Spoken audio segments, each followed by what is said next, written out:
What's happening, everyone? Welcome back to the channel. I am Dial, and we are back talking about some more Stranger Things.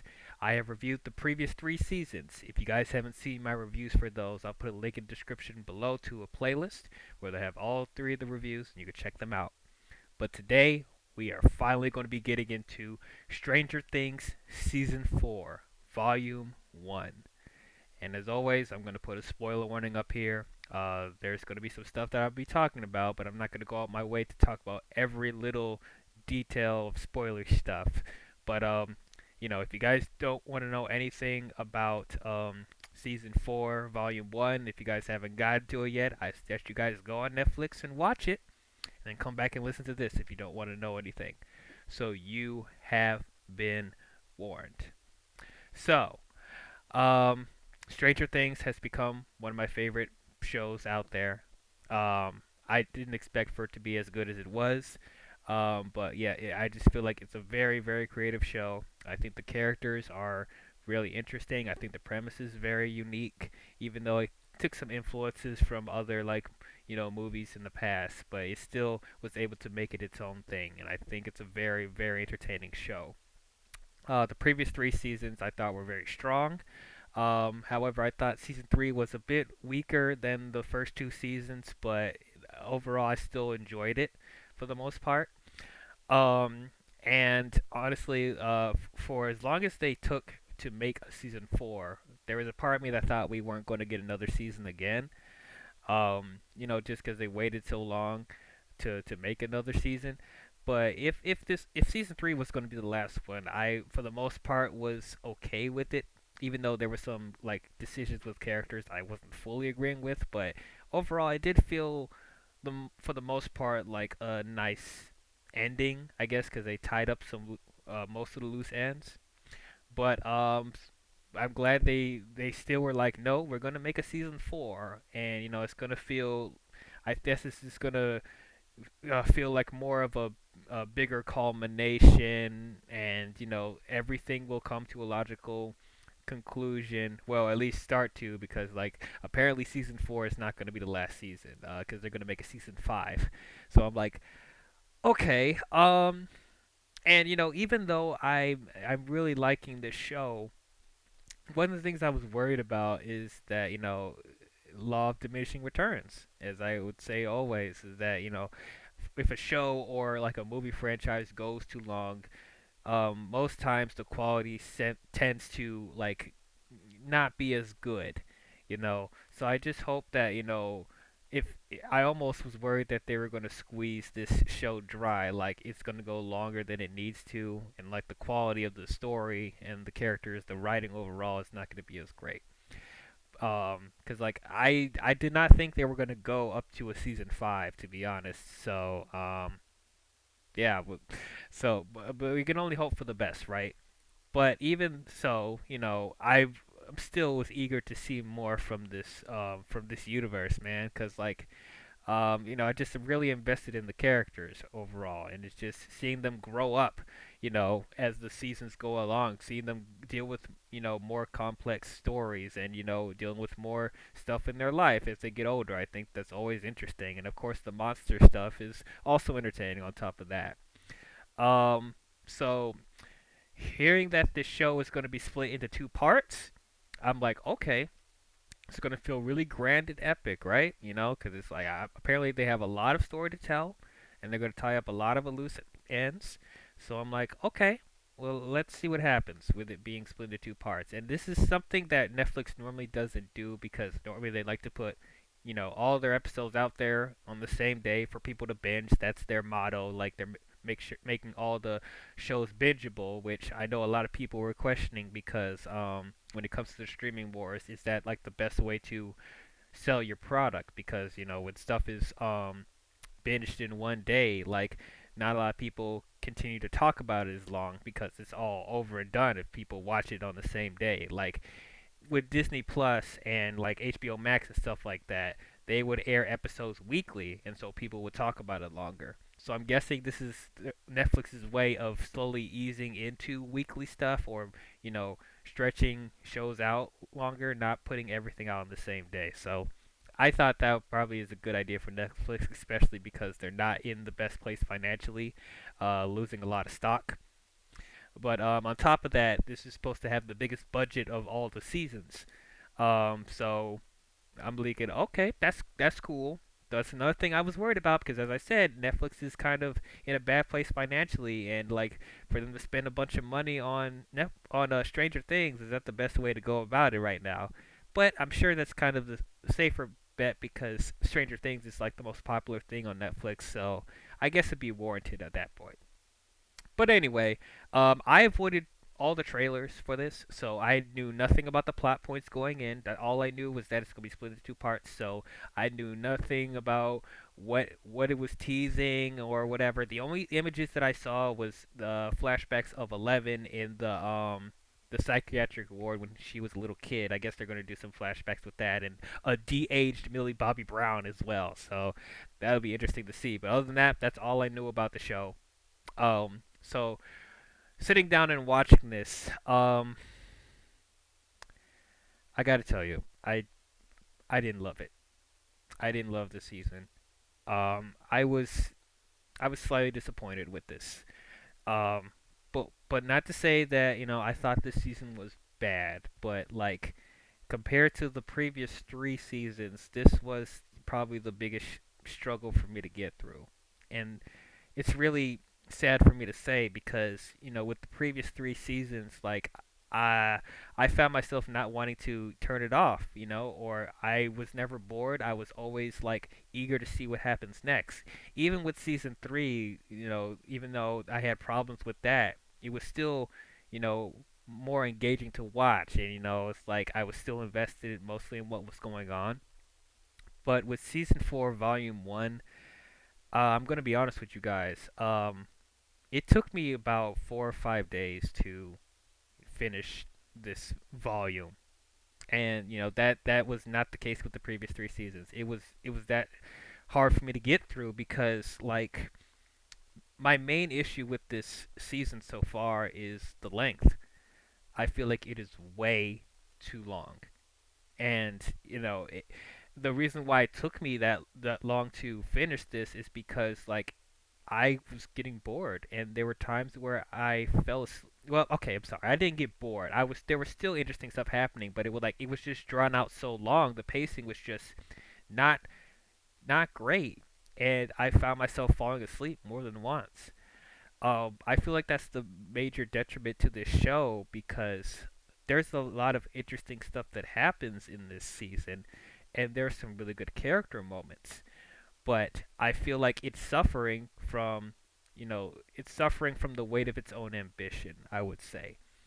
There's too many subplots in this season. There's one too many characters introduced in the show as well. And I feel like with all the subplots and stories they were trying to juggle in this, I feel like, me being invested in it, it kind of suffered because I had a hard time following everything that was going on. And honestly, there were some subplots in this season that I didn't feel was as strong as the previous seasons, especially with when we're following characters that I really was invested in. Um, so to start with, I guess I would say probably the strongest element of this season so far, surprisingly enough, was the stuff with Max. I thought she was probably the most compelling and most interesting character of this season so far. She really stepped up from the previous two. She was a surprise in season two, but it's like I didn't expect for her to pretty much be the MVP of this show, but she was. Every time she was on screen or every time she was dealing with something, I found myself fully invested in what she was doing. You could tell she was dealing with a lot of emotion from season three, losing Billy and stuff like that, and that becomes an essential plot point, one of the many in this season. And I feel like that was the most strong, that was the most coherent, and it it's how it's playing out so far. I'm really interested to see how she's able to deal with that turmoil, and on top of that, with her dwindling relationship with Lucas because they broke up in this season. And I did complain that in the previous season I didn't like that they split up 11 and Mike for no reason, but in this season with with Max and Lucas breaking up, it kind of helped to make the story more complex, and it didn't feel shoehorned in, at least in my opinion.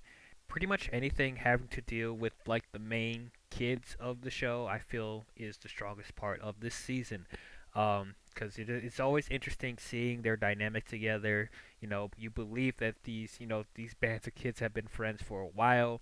They have great chemistry together. They have their own system of how they're solving the mysteries and stuff like that. You know, it's good to see them. We just work together as a team, and just seeing how their friendships and relationships grow from when they were little kids. And that's one of the other aspects that I really liked about this season is seeing them as teenagers. You know, they just came so far from just being little kids playing Dungeons and Dragons in their basement to now they're in high school dealing with teenage stuff and wanting to be cool and dealing with more mature adult stuff. So always thought that was really interesting. I wish there was more of that. I wish we got more of seeing them in high school. You know, seeing how their dynamics are different. And then on top of that, I already talked about the budget for this season. It's the biggest that it's been in the series so far, and it definitely shows. The effects, the cinematography is so great. Like this is movie quality. I can't just say this is great for Netflix effects. Like this matches up with some of the stuff that I would see from a movie that I would see in the theater. Um, I will say though that I think that the cinematography in season 3 is stronger because I just like the use of color and stuff like that, and just like the 80s, sensibilities with that. I just felt like that stuff popped more in this than in this season, but still, I thought the cinematography, the effects, the action sequences, all of that looked really really exciting. And then let's talk about the tone. Like think this is the most sci-fi horror that the show has ever been. Like this show gets really dark. There are a couple of moments where I was thinking, how did they get away with this? I mean, I know Netflix, has their own platform, so they can pretty much do whatever they want as far as like content of the show. But like, there's moments in this show where it's like it borderlines rated R if this was a movie. Like there are some really brutal deaths in this show. There's some disturbing imagery. There's some creature violence in here that like takes it pretty far. So it's definitely not a kid show. If people were like, I don't know why people thought this was a kid show, even though there are kids in this show. It's like it's not tailored to little kids, I would say. So I question if parents let little kids watch this, but definitely for sure, I would not show my kids this season. This is an adult. This has become an adult show, and I feel like it fits because, as I said, we've grown up with these kids, and I feel like the show has we've grown up alongside alongside this show. So I feel like it's appropriate that they've gotten as dark as they have. And then as far as the main antagonist, the main villain of the show, Vecna, I thought he was a really really cool design. I thought he was really menacing. They had a mixture of practical and CGI for his character, and I thought it worked really really well.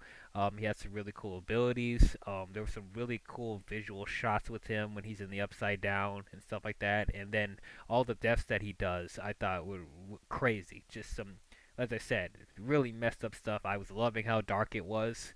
And also, there was a surprise appearance from a very well known actor in the horror genre. I'm not going to say who it is. I want to leave that a surprise for people that haven't watched it. But I will say it was a really big surprise that they brought this person into the show.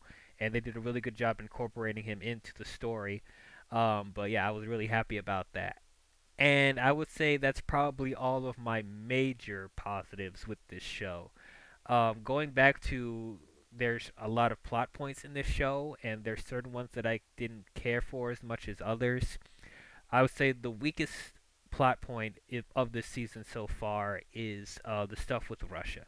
I just, I just don't care about the stuff going on in Russia, and it's not that like I don't want Hopper to get out of this predicament. Of course I do, but I just couldn't find myself being invested in whatever the Russians' plans were. I just didn't feel like it was as interesting as the stuff going on with the Upside Down. And to be honest, like the stuff with Russia totally and structurally felt very different from the other stuff going on. So it just felt like, I just found myself tuning out a lot whenever we cut back to the Russian stuff. I just found it ridiculous, the whole thing of Joyce and Murray trying to negotiate with this Russian dude, Yuri, that trying to get him to fly him to Russia to save Hopper, and there was just some really silly stuff with that. Yuri was freaking horrible in this show. So stupid. And that's this whole thing of him liking to eat peanut butter out of the jar and weird stuff like that. I did not care for that at all.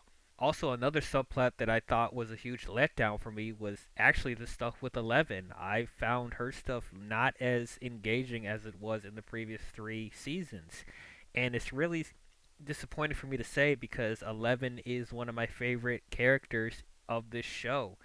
And I just found her stuff to be really melodramatic, especially the stuff with her dealing with the stuff in uh, with her in a new high school, moving with Joyce, Will, and Jonathan to California, and her dealing with bullies and stuff like that, and her flat out lying to Mike that everything was okay in California and she was able to fit in well. Like, I don't know why she would lie to Mike about that, because up until this point, she's all about friends don't lie, and she continues to lie to Mike, saying that she's happy.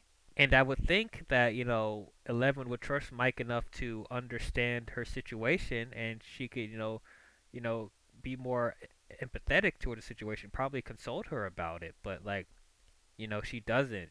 She just came off pretty selfish in that regard, and so I was kind of let down about that.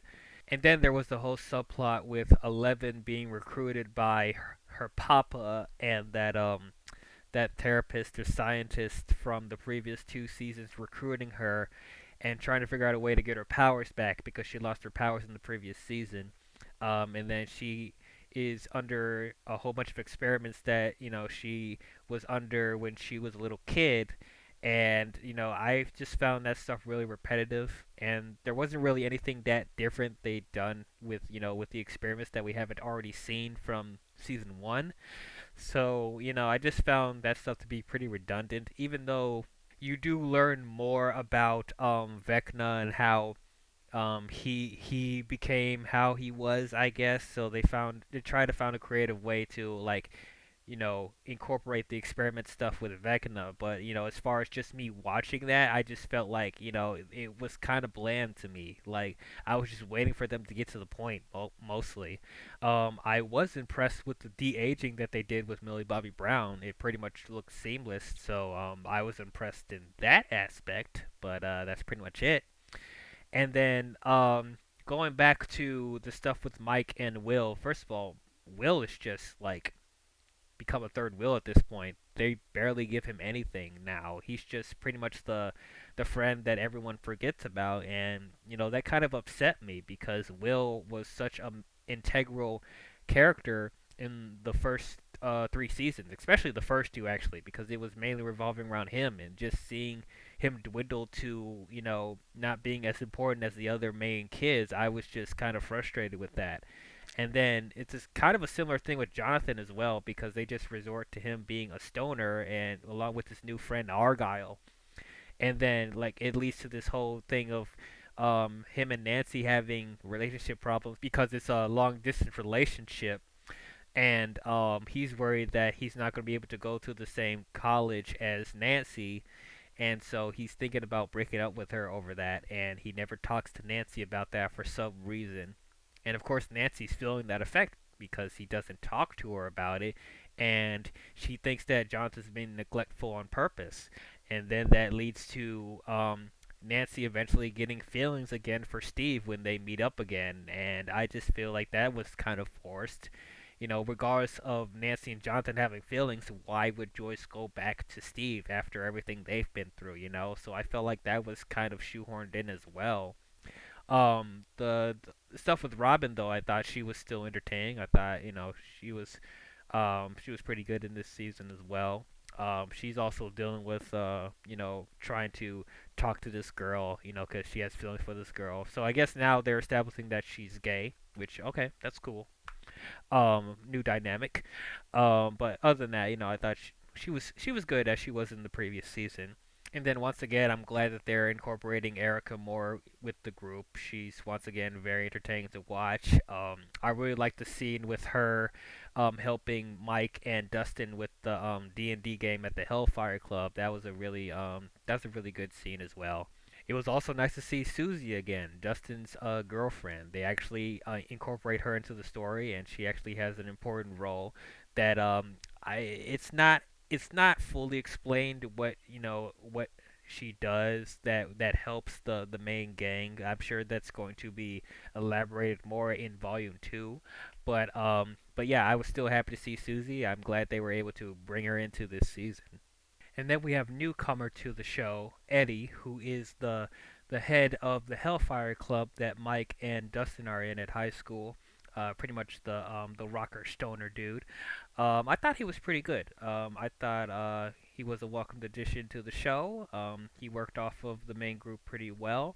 He becomes the main point of conflict in the show because he ends up being framed for Vecna's killings in the show, and that leads to the jocks and the basketball players at the high school trying to hunt him down because the head jock believes that Eddie's the one that killed his girlfriend, even though that was Vecna's doing, and that leads to him trying to cause an uprising in the town against Eddie. And I found all that stuff kind of melodramatic, to be honest, because like the head jock was doing all these out of place epic speeches or whatever, and I was just like, oh really, this is what we're doing. So the jock stuff I really didn't care for at all either.